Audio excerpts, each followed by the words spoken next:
Hey podcast listeners, the Orthodox Center for the Advancement of Biblical Studies is sponsoring its annual Biblical Symposium at St. Elizabeth Orthodox Church in St. Paul, Minnesota, March 8 to 9, 2019. This year's keynote speaker is Dr. Robert Miller from the Catholic University of America. Meet Father Paul Tarazzi and other scholars who will present and discuss papers on biblical exegesis and language. Join Father Marc Boulos and Dr. Richard Benton for a live recording of the Bible as Literature podcast.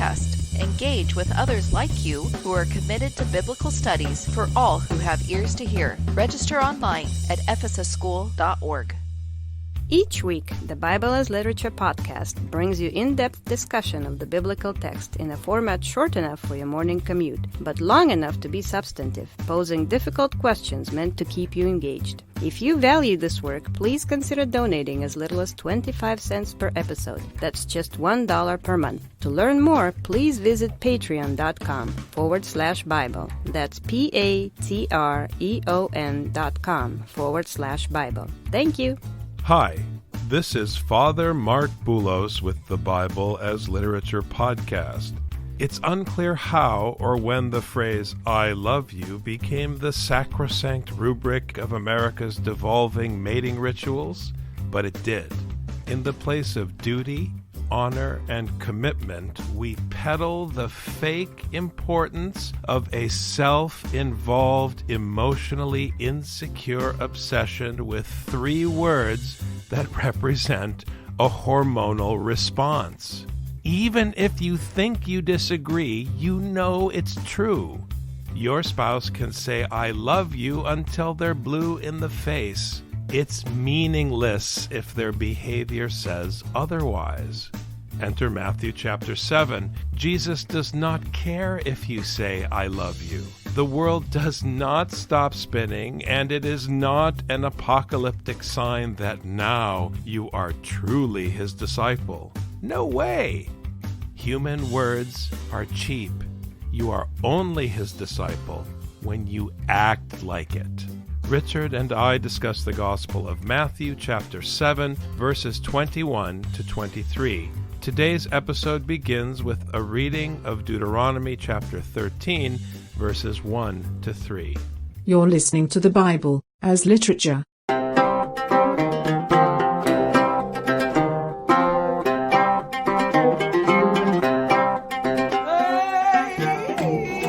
Hi, this is Father Marc Boulos. And this is Dr. Richard Benton. And you are listening to episode 263 of the Bible as Literature podcast. If a prophet or a dreamer of dreams arises among you and gives you a sign or a wonder, and the sign or the wonder comes true concerning which he spoke to you, saying, "Let us go after other gods whom you have not known, and let us serve them," you shall not listen to the words of that prophet or that dreamer of dreams, for the Lord your God is testing you to find out if you love the Lord your God with all your heart and with all your soul. In a nutshell, don't be impressed with the miracles and the light show. Stick to the text. And if the miracles and the light show don't serve the text, then they are false, and the one who brings them is false.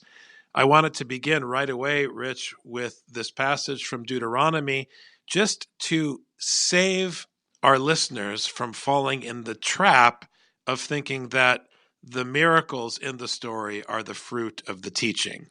Performing miracles is fantastic. However, calling people to follow other gods is not. When you perform miracles, it's less important than if you're teaching to hold the course, to stay true, to trust in the Lord your God exclusively. Not the Lord your God among other gods, but exclusively in the Lord your God.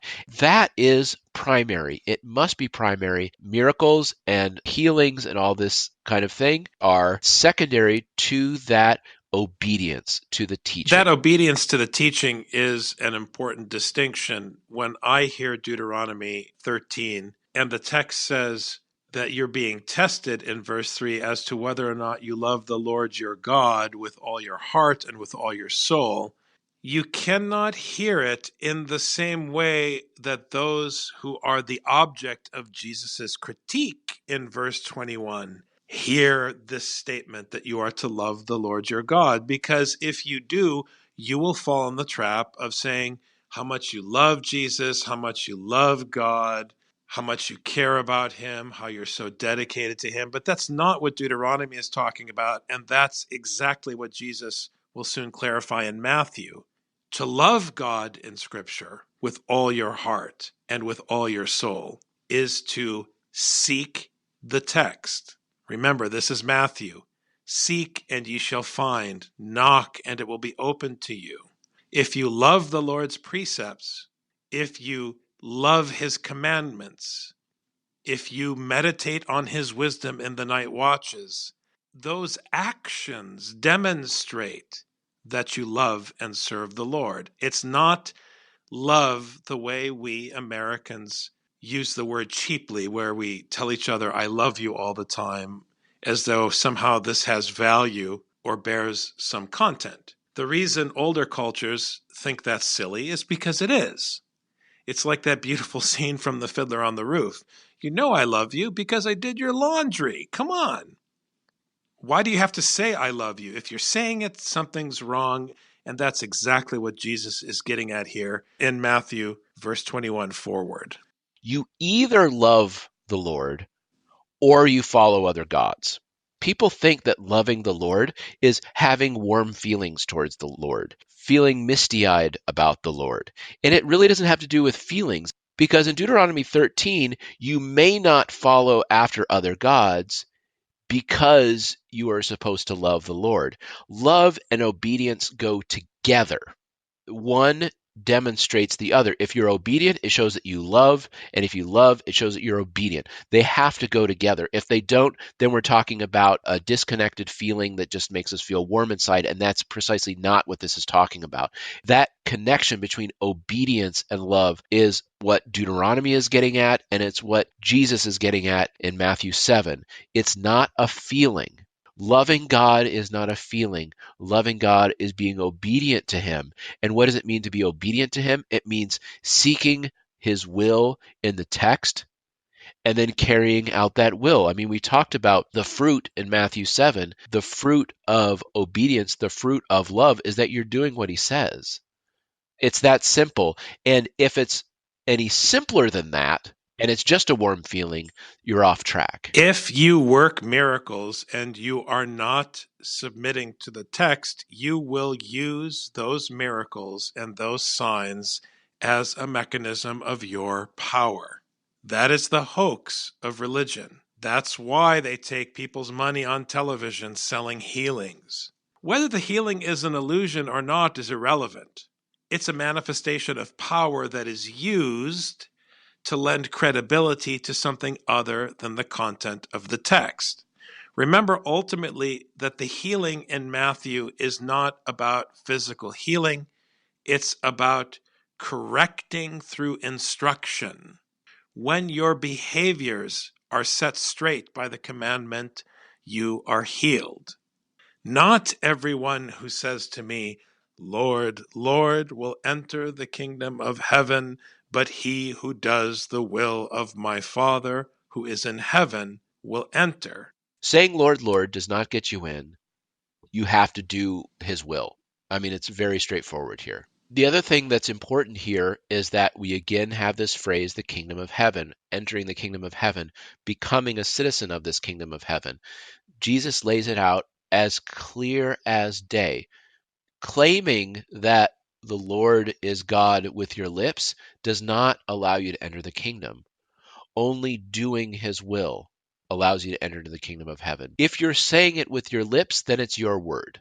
But if you're doing his word, then it's his word.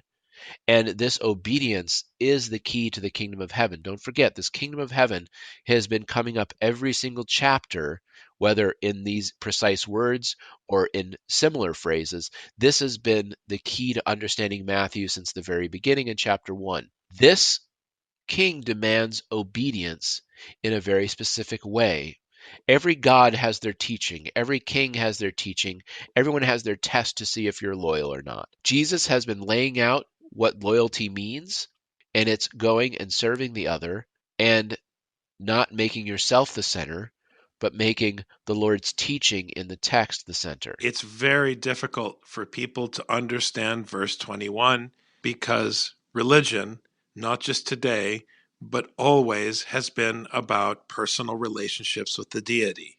When Jesus says, "Not everyone who says to me, 'Lord, Lord,'" it's not obvious, even though it's straightforward, because everyone thinks of loyalty in terms of personal loyalty and personal relationships. But he is transferring that mechanism, which is dominant in ancient Near Eastern religion and normally pertains to the relationship between the king and the deity. He is undermining that by saying that your true demonstration of loyalty to me is obedience. In this sense, it's especially difficult for we Americans to hear this text because we want our children to express love to us.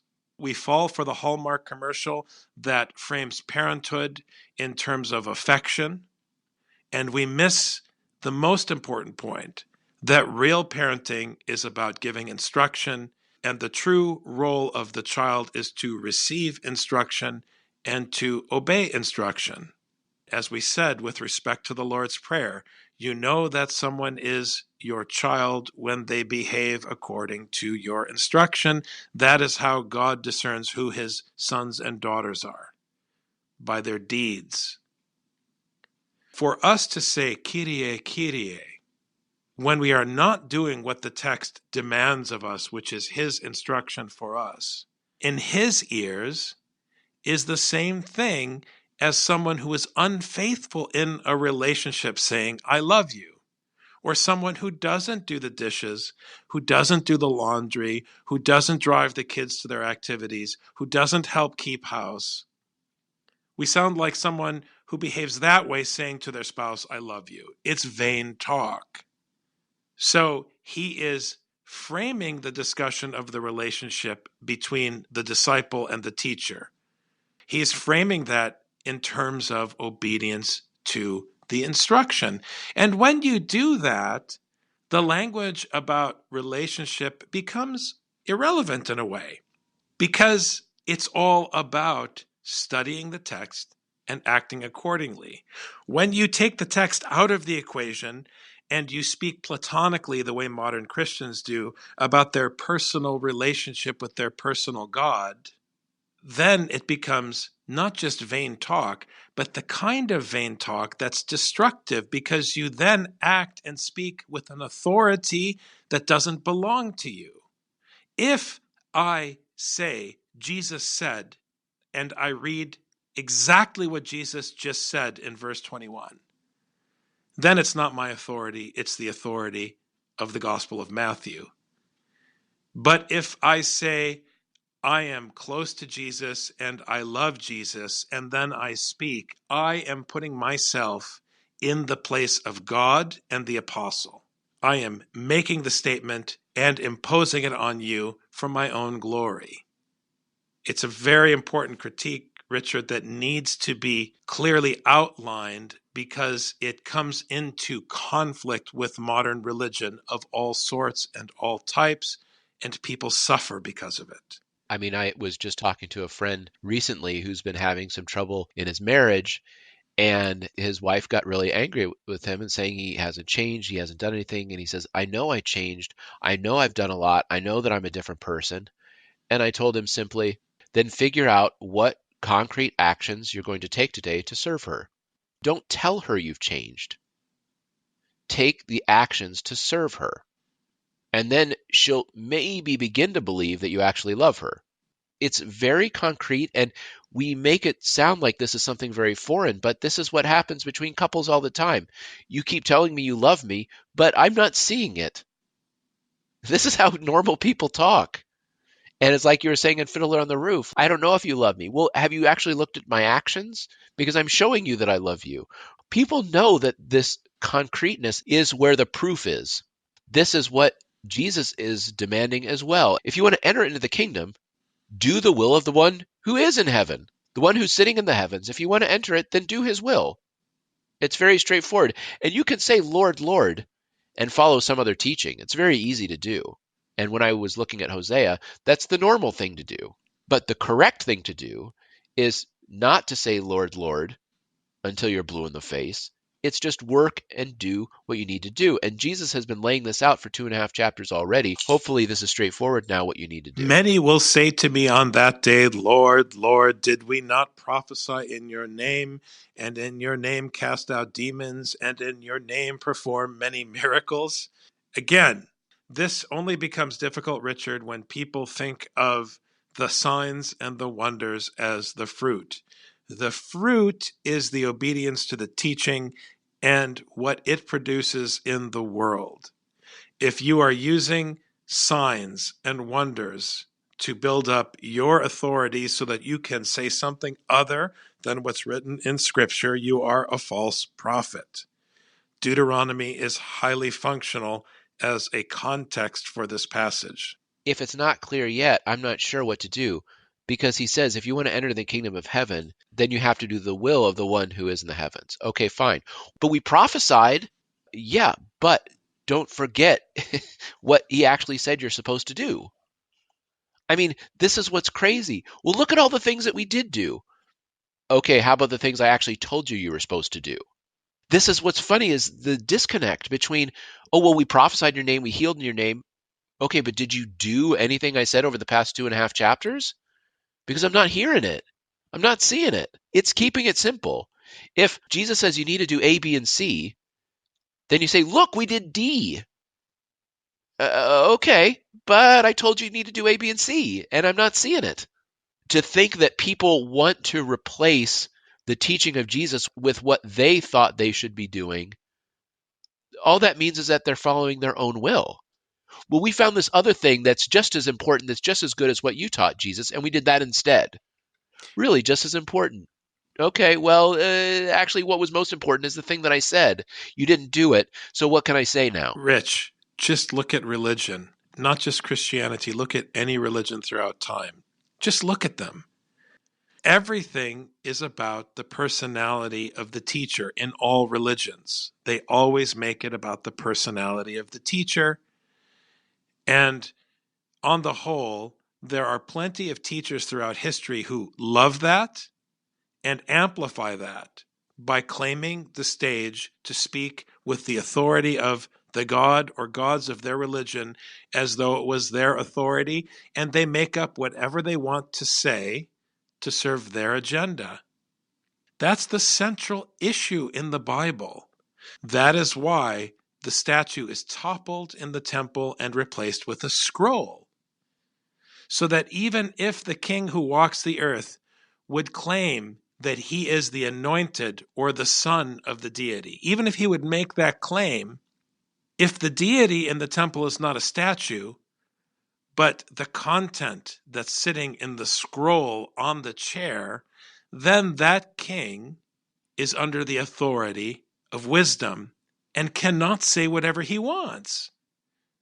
Fast forward to 2018, instead of one king, we have every individual Christian behaving as though they are the king who has a personal relationship with the deity and who can say whatever they want to manifest their agenda, corporate or personal. It's destructive and it's anti-scriptural.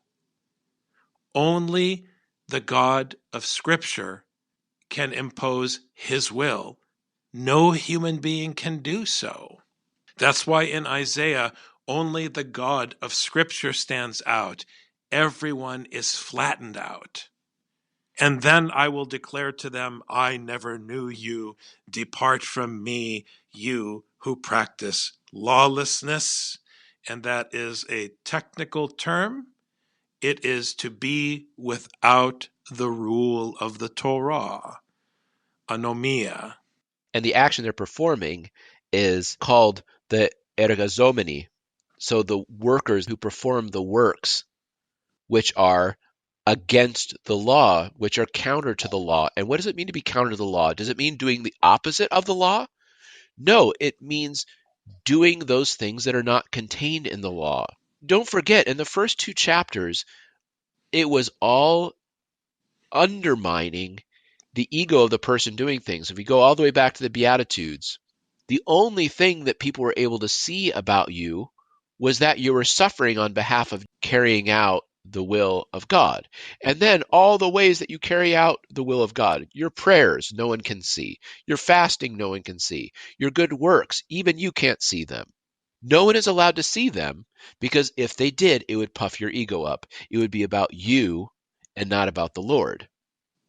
Simply doing the will of the Lord is what matters. People think it's about doing flashy things or fantastic things or even divine things. It's not about doing divine things other than carrying out the divine will. But the will was stated before you. I love that you mentioned, Father, about the scroll versus the king, because the king was born and then he died.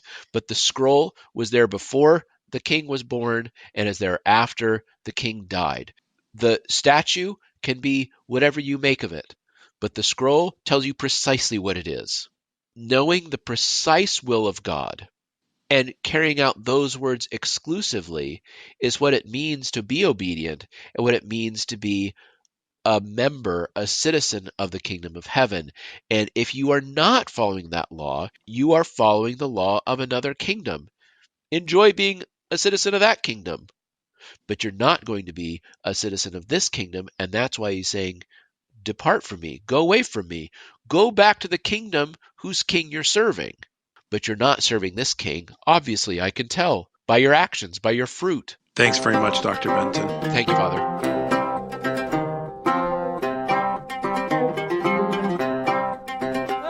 You've just heard the Bible as literature. Thanks for listening. The Bible as Literature is a production of the Ephesus School Network.